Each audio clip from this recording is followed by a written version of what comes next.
Hello friends, welcome back to my channel. నేటి ప్రశ్న, అంతర్జాతీయ యోగా దినోత్సవంకు సంబంధించి కింది వాటిలో సరైనవి తెలపండి.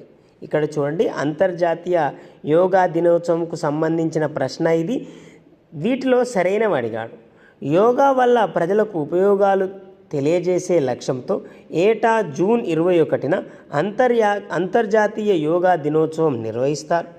యోగా అనేది సంస్కృత భాషా పదం.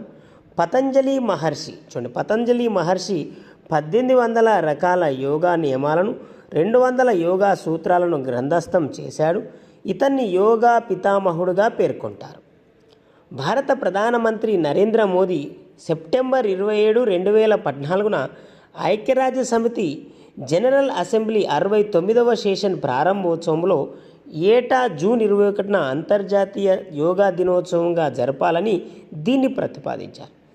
177 సభ్య దేశాలు దీన్ని ఆమోదించాయి. 2015 నుండి ప్రతి సంవత్సరం జూన్ 21న యోగా దినోత్సవంగా, అంతర్జాతీయ యోగా దినోత్సవంగా జరుపుతున్నారు. ఈ సంవత్సరం థీమ్ చూస్తే yoga for one earth one health. 2025 theme yoga for one earth one health. వీటిలో సరైనవి అడిగాడు ఫ్రెండ్స్. సరైనది కనుక చూస్తే మొదటి స్టేట్మెంట్, యోగా వల్ల ప్రజలకు కలిగే ఉపయోగాలను తెలియజేసే లక్ష్యంతో జూన్ 21న అంతర్జాతీయ యోగా దినోత్సవం జరుపుతున్నారు. ఇది సరైందే. పతంజలి మహర్షి 1800 రకాల యోగా నియమాలను, 200 యోగా సూత్రాలను గ్రంథస్థం చేశాడు. ఇతన్ని యోగా పితామహుడు అంటాడు. ఇది కూడా సరైందే.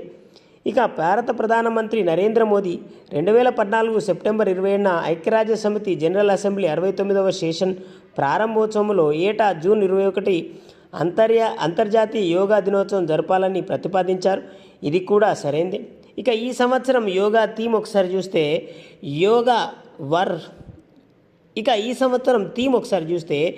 Yoga for one earth one health అనగా ఇది కూడా సరైందే. ఇక్కడ ఆన్సర్ చూస్తే ఇక్కడ ఇవ్వబడిన అన్ని స్టేట్మెంట్స్ చూడండి ఫ్రెండ్స్, ఇక్కడ ఇవ్వబడిన అన్ని స్టేట్మెంట్స్ సరైనవే. అనగా ఆన్సర్ ఆప్షన్ 4 అనేది పైవన్నీ సరైనవే. Please like, share and subscribe.